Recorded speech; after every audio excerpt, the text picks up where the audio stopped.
Now I look back and I'm like, well, I don't need a backup. There is no backup plan. I'm doing the thing that I'm supposed to do the most in the world.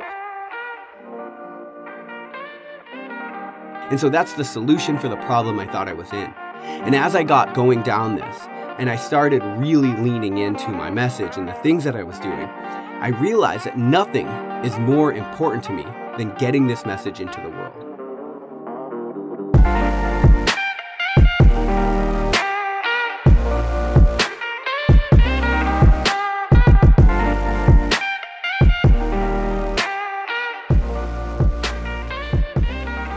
Happy Thursday. Welcome back to Morning Coffee. I'm Rick Alexander, and I'm still doing the morning coffee thing every single day. For you guys that remember, I don't know how many people started out OG with the morning coffee movement, but it was, I was going to do it for 90 days. And then at the end of 90 days, I was like, okay, I'm going to assess this and see how it's going. And mostly because I hit a point with the Lionheart radio show that I was like looking for something else. Like I felt like I had grown in that way. And the interviews were great and I was learning so much, but I was also getting a point where it was starting to become autopilot. And anytime that happens in my life, I don't like it because awareness is what separates the human from everything else. And so if you start finding that you're going through stuff unconsciously, at least for me, it rubs me the wrong way because I feel like I'm not taking advantage of the human experience and what we're here for. And so I decided to launch the Morning Coffee podcast. And I said, I'm going to do it for 90 days. And if it does okay, then I'll keep doing it. And of course it did better than okay, at least contextually for me. And so it really launched this new phase of my development and growth. And it's been everything that I've wanted it to be. And so I just thank you all for continuing to tune in and join me. The best is still yet to come. And that's something I believe. People often ask me, how do you do podcasts every single day? Like, are you afraid you're going to run out of content? And the answer is no, because the universe is infinitely complex, infinitely deep, and so aren't you. And so the chances of me running out of content are zero. My job is to continue to find it, to continue to seek, continue to find the answers that will help us make sense of this human experience. And that's what I'm going to continue to do. So I've sort of opened up a lot of area of exploration in my own life just by having done this show. Like yesterday, we talked about fear a little bit. Fear is something I've been digging into a ton, reading a ton of research on, trying to figure out in my own life, like how the hell is fear so controlling of me? And so that's what I got yesterday. Well, today what I want to talk about is the problems in your life. And so first thing that I think we need to do is you just need to think about what are the problems in your life? Like just think of a main problem, for example. Think of one.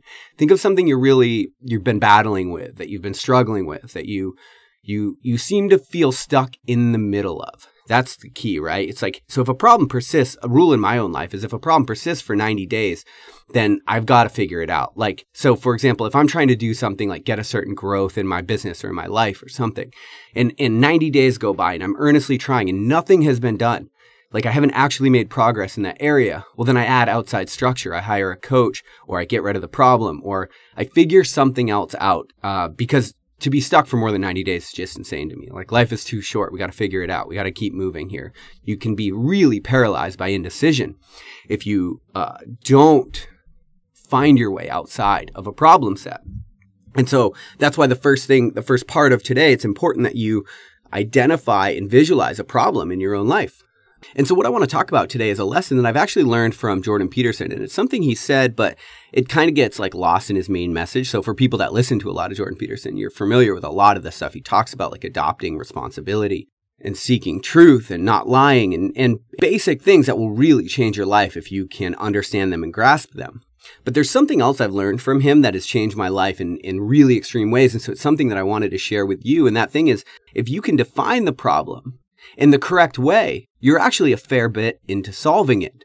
And so I want to give you an example in my own life where that's played out. And then I want you to think about in your own life, where might you actually just be phrasing the problem incorrectly? And that's most likely what's actually happening, right? So if you have a problem and you seem to be stuck in the middle of it, it might be that the problem's not actually the problem. And so if you can reframe the problem, you're actually going to get a whole new set of solutions, a whole new offering of things.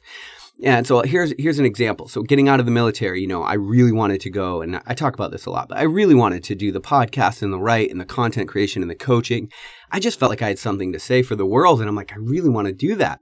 But there was mounting pressure to go take a job. For me, it was a State Department offer that I had and a couple other smaller ones and at smaller companies. And so I was like stuck in the middle. And one of the things I figured out in my own life is if you're stuck between two solutions, that that you could go, like two paths that you could go, or if you're stuck looking at the solution of a problem that you're in and you're in indecision, then deep down what's probably true is that you don't actually want either of the options presented or any of the options presented. And that's how I felt about looking at the different jobs getting out of the military. It's like, I get it, the benefits, the 401k, the things you're saying should matter to me. I understand that. I see what's on paper.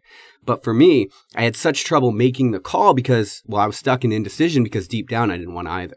Now, the way that I changed this in my life was by reframing the problem set. See, getting out of the military, the problem I thought I was dealing with is how do I keep myself alive? How do I keep the quality of life that I'm used to currently, right? And that's what I was afraid of. I was like, well, what if I go broke? What if I don't have somewhere to live? What if this? What if that? It's like, okay, so that's the problem, right? Maybe. As I thought about what are my solutions to that problem so that I can still continue to do the thing that I want to do in the world, the solution is, well, I'm somewhat employable. Like I have a good resume. I've got a secret clearance. There are certain things that I could do. And I could always choose to go and take another job if what I'm trying to do doesn't actually work out, right? And so that's the solution for the problem I thought I was in. And as I got going down this and I started really leaning into my message and the things that I was doing, I realized that nothing is more important to me than getting this message into the world. And I've said that before because if something was more important to me, then that's what I would focus on, right? So I'm doing the thing that I think is the most important thing that I could possibly be doing with my time in the world. Now, as I lean into that, what I understand is the problem I'm dealing with is how do I get this message to the right amount of people? And so that's why I experiment with the different podcast forms. That's why I'm writing many books. That's why I give the talks and I have the workshops and I have the Clarity Academy. Because the problem is I've got information that I know can change your life. Now I have to convey it in a way that you understand it so that you can go change your own life because I can't do that for you. And so the problem for me is about insight. It's about how do I offer the correct insight that's going to allow you to change your life, not how do I keep myself alive. So what I found is by reframing the problem that I'm dealing with in the first place, which is how do I get my message, my vision, and my mission out to the world, I no longer am concerned with how I might get a 401k or pay my bills or anything like that. Now, at first, there's some give and take, right? Because as soon as I started in this company, it's like I wasn't paying all of my bills right out of the gate. It was like there was some time and some learning and some growth that had to take place.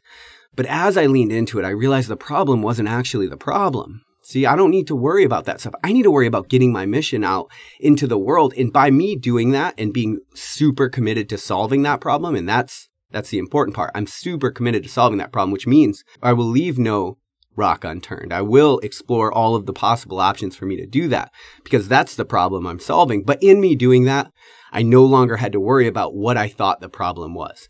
So me rationalizing and justifying my life behaviors and the things I was going to do with my life was really a matter of looking at the problem incorrectly, because now I look back and I'm like, well, I don't need a backup. There is no backup plan. I'm doing the thing that I'm supposed to do the most in the world.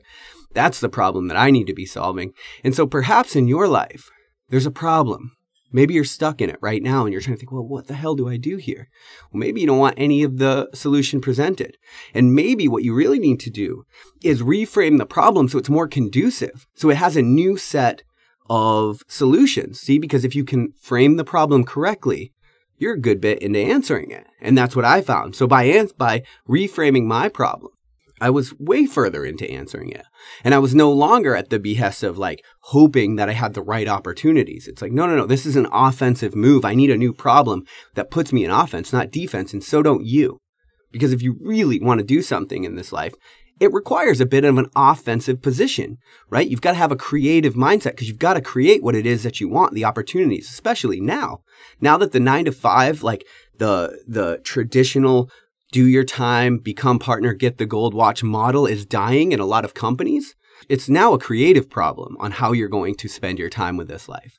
And so work on reframing the problem so that you can get a better solution. If you're trying to solve for the wrong problem, you'll spend your entire life with the wrong solution. And you'll wonder why none of it feels right. Well, that's why you're solving for the wrong problem.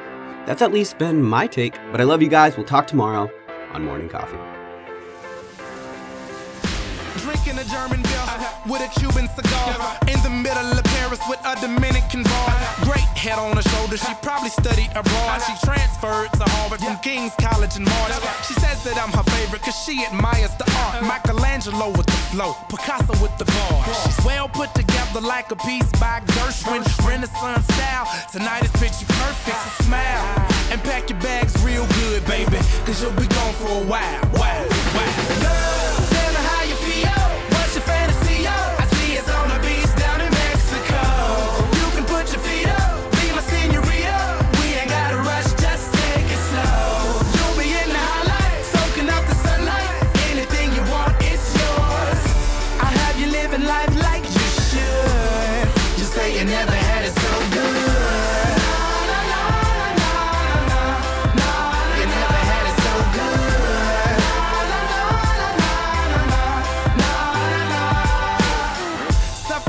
First class cabin fever, 5-hour layovers from Norway to Egypt. I'm to the point like the pyramids of Giza. Still I'm to the left like the tower out in Pisa. I'm feeling single, baby, I could use a feature. Swagger like Caesar, I'll get you a visa. We can go to Italy and maybe see the Colosseum. I'll be Da Vinci if you be my Mona Lisa and I smile. So pack your bags real good, baby, cause you'll be gone for a while. Girl, tell me how you feel. What's your fantasy, yo? I see it's on the beach down in Mexico. You can put your feet up, be my senorita. We ain't gotta rush, just take it slow. You'll be in the highlight, soaking up the sunlight. Anything you want, it's yours. I have you living life like you should. You say you never had it so good.